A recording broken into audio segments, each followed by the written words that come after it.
while they're praying for comfort and all of their wants to come into fruition, we, as godlike savages, we are the ones who are praying for the strength to have the endurance, to have broader shoulders, to have the capacity to carry the weight that God is trusting us to carry so that we can further His will with Him. And this is what a lot of people don't understand. The more that you climb the peaks, the more freaks that are going to show up in your life. And they're going to be watching you. They're going to be trying to dictate how you live your life. They're going to act like they think that they know things. But the thing is everybody has heard the saying, I'm sure, that hate never comes from above. It always comes from beneath. It's because you're climbing the peaks, man. And the higher you go, to the point in which, let's take this philosophical mountain of trials before us, right? If you're on the philosophical mountain of trials and you're reaching the top, and maybe you had a slower start, but now that you're catching up to those other people or surpassing them, they're going to try to take your gear, they're going to try to take your resources, they're going to try to take your energy, they're going to try to push you down the mountain, all because they don't want to see someone else doing better than they are and at what they're doing. And that's something that you really have to be considerate of, especially in your own circles these days, because look, the Bible says that it'll be your enemies that are in your own house, right? The enemies that you have are in your own household. And if you think about that on a grand scale, we're all kind of a soul family, right? We are all sharing this common life with one another in the spirit of this time, whether we like it or not. And so we are acting in accordance with God's will in real time, or we are rebelling against it in real time. So what we have to remember is that the battle needs to be fought, yes, but the war has already been won. Okay, remember that the war has already been won, and that we as soulful beings, as immortal souls, are on this journey through life where we are just living through this physical reality, through this timeline that we don't even really get to choose. You know, we just kind of popped up here. You know, we're just here. Do you remember exactly when you had consciousness? I'm sure there's probably one memory in particular that you can remember, like, okay, yeah, that's probably my first memory. But you don't really know what was before that, right? Even though you were conscious, technically speaking, right? Otherwise you wouldn't be here today. And we know that how consciousness works, right? Like today I was looking at this young man. Not really a man, it was actually like a child. It's just, I saw in him though, he was probably like 2 years old. And he was walking with his mom into the like daycare center area at the gym, and he was just wowed by everything. You know, he was just wow.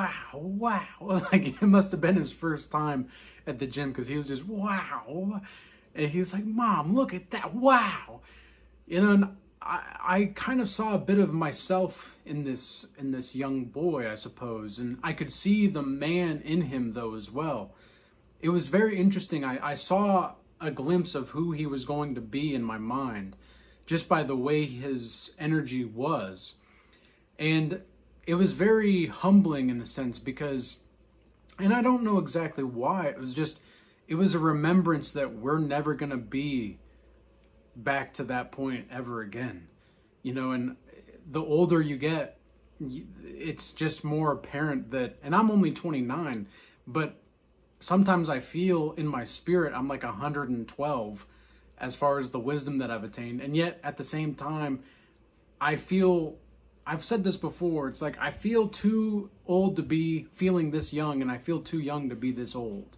That's really how I feel, you know, because we're just in a strange time, and I don't relate to many of the people around me, you know, I just don't relate to them. And it's because I just see more to life. I feel like there's more to life than whatever it is everybody's got going on. Like the freaking sports games, bro. Like somebody asked me, like one of my acquaintances asked me if I watched the game last night. Like verbatim. Oh, dude, did you see the game last night? Like, okay, number one, which game? Number two, why is this fun? Why do you think that this is fun? Whenever anybody talks about fun anymore, or like, oh, like this cool thing happened, it's always about someone else's life, or it's about something else. It's about something that doesn't even matter. Meanwhile, I'm like, where are the people that want to, I don't know, build a business, or I don't know, like do something that is hyper masculine, and you're gonna go climb the peaks, bro.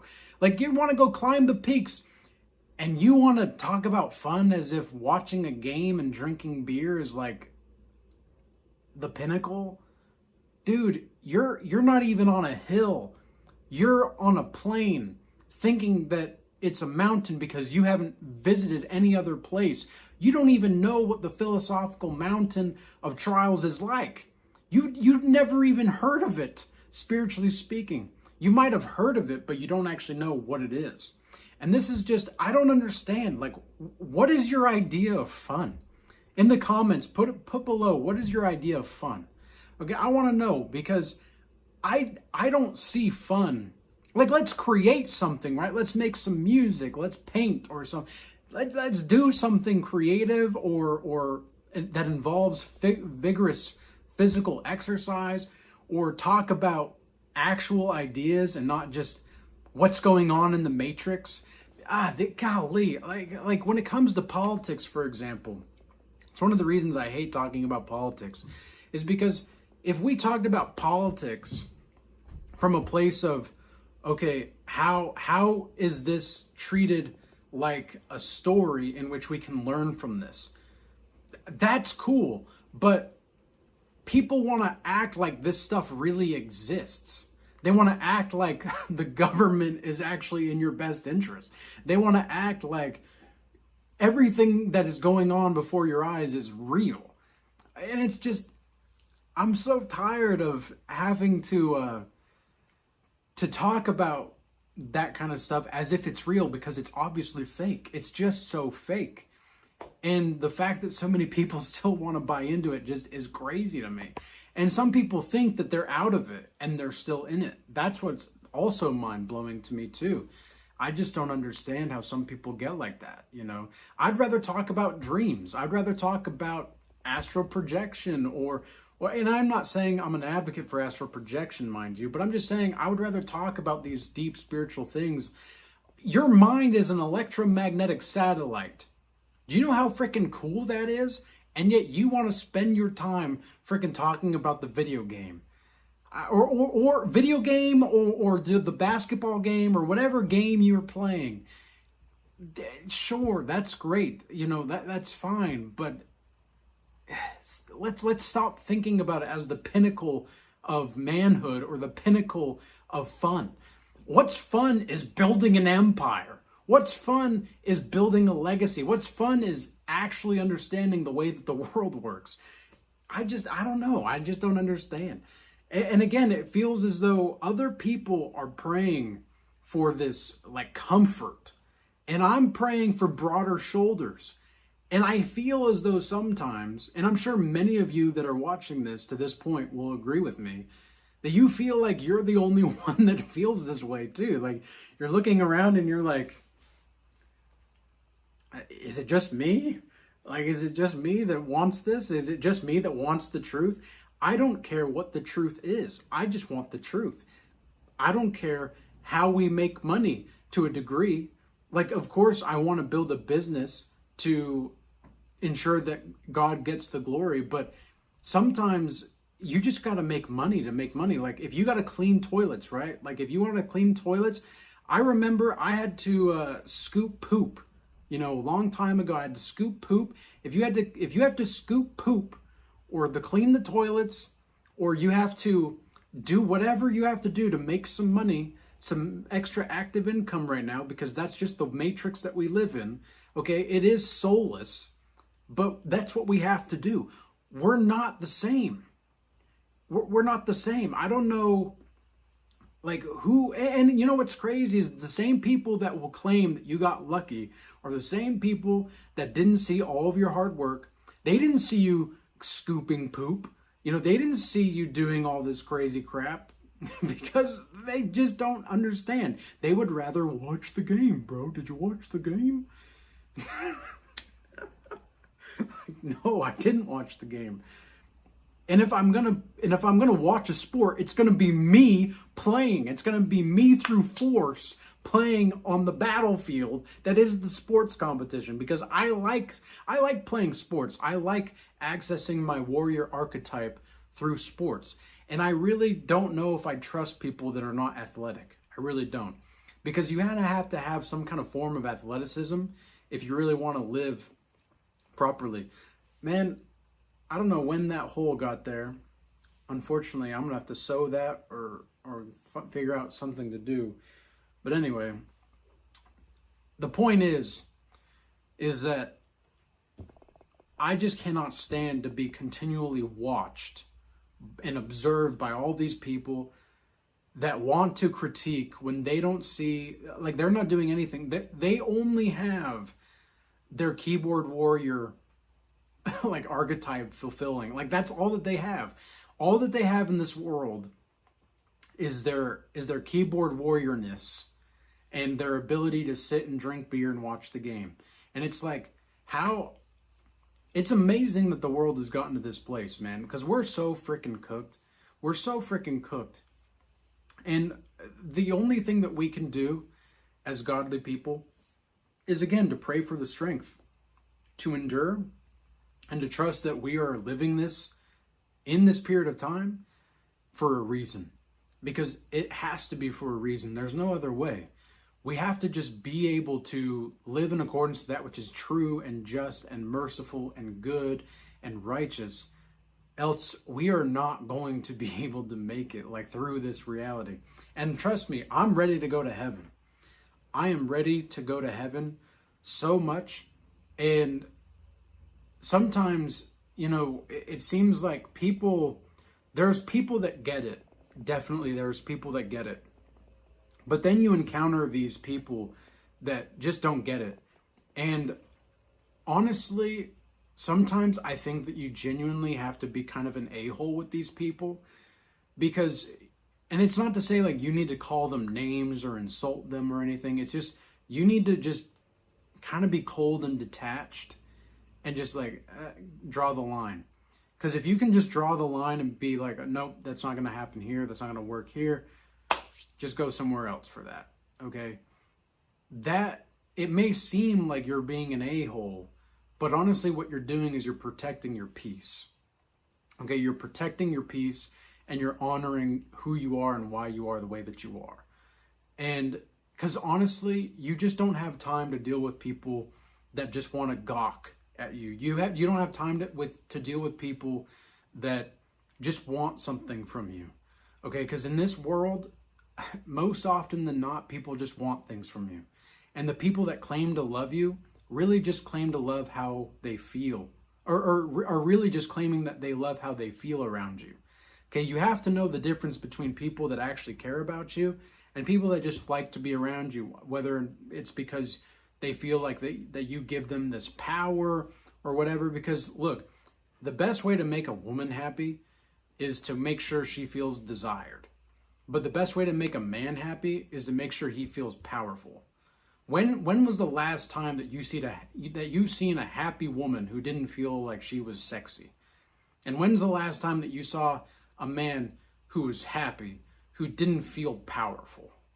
I don't know. I don't see anyone that is like that. I don't see any woman who doesn't feel sexy feels like she's happy within herself in some way, shape, or form.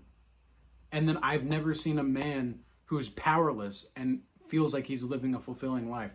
I think that's one of the reasons why a lot of men are depressed and anxious nowadays, is because they feel so powerless.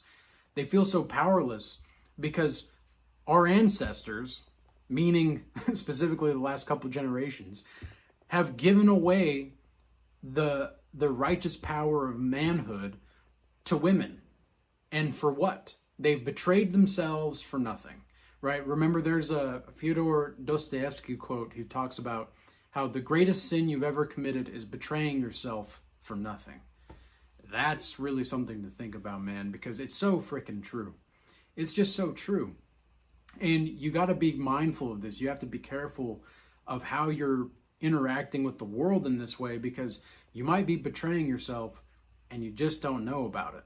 Okay, you might not understand that you're living a life that maybe you're betraying yourself in real time. Maybe because if you're trying to be disciplined, for example, right? Let's say you gave yourself your word that you would keep to your diet or your lifestyle change, whatever you want to call it, right? And you said, oh, okay, I'm not going to have sugar for, golly, I don't know, 2 days, 3 days, whatever the case is, a week, 2 weeks, a month. And you break that vow with yourself. Do you know what you're doing to yourself right there? You're not only betraying yourself, you're also betraying your word against yourself.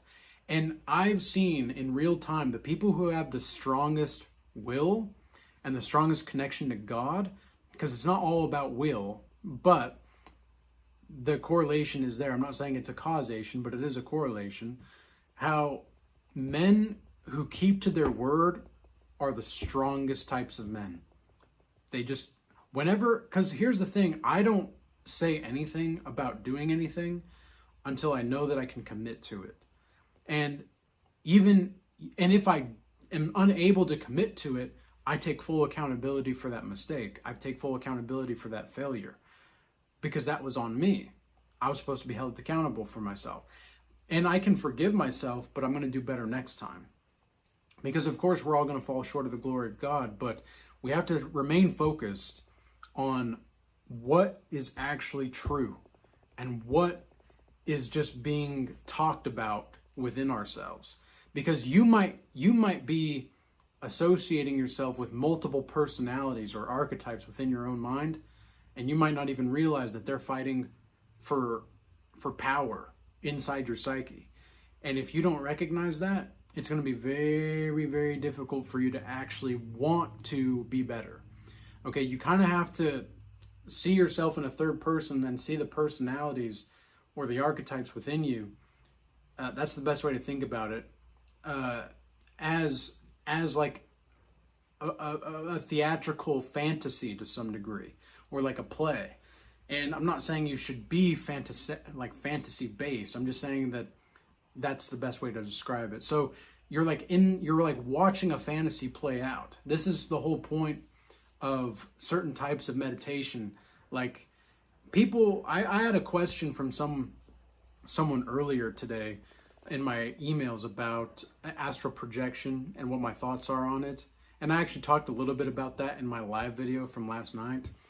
But the main point that I want to make with this is that the difference between astral projection and active imagination, let's say, by Carl Jung, where in my book, for example, I talk about how I entered into a hypnagogic state that was very natural, and I went to a place called the mystical beyond. That's what I called it, because I didn't know what else to call it at the time. But I just kept the name because I liked the originality of this place. I like to be original as possible because I want to come to my own conclusions about the world. I don't let the world come to conclusions for me. I don't try to see the world through a specific, any type of way. I don't like, the only way that I want to see the world is through Jesus Christ. I purposely pray sometimes, not all the time, but whenever I feel the desire or the need to, I want to see the world through the eyes of Jesus Christ. I want to see the world like, God, Jesus Christ, help me see the world through your eyes for this duration of time, because it can be very hard. It can be very challenging. But you're going to get to a point to where you just are more being in that place. And that's what these people don't want to do. They want to be watching the game. They want to be watching the game. They don't want to actually live life. They don't want to actually create anything. They don't want to do anything. And I don't even need to be around those types of people at all. And so that acquaintance, cut off for sure. That acquaintance of mine, no, we're done. That was the last straw for me. If you're gonna be too focused on the game, that tells me that you're still in the matrix, bro. You're still in the matrix. And that's okay. That's okay. It's just that is what it is. You're still in the construct timeline. That they want you to be in that timeline. They don't want you to recognize the timeline for what it is. Because at that point, there's a separation of ego and self. And then you have more of a relationship with yourself rather than the ego. So with all that being said, I hope that this message was useful and insightful for you. Schedule a one-on-one session with me or the Godlike Master Initiation Program. Check that out in the links in the description box below. Or join the free tier for the Regal Change Academy or the premium tier. The free tier gets you inside the community where you can see the community posts and everything. Whereas the premium tier, you get access to the calls as well as the classes. So I hope everybody stays well, be blessed, and until next time.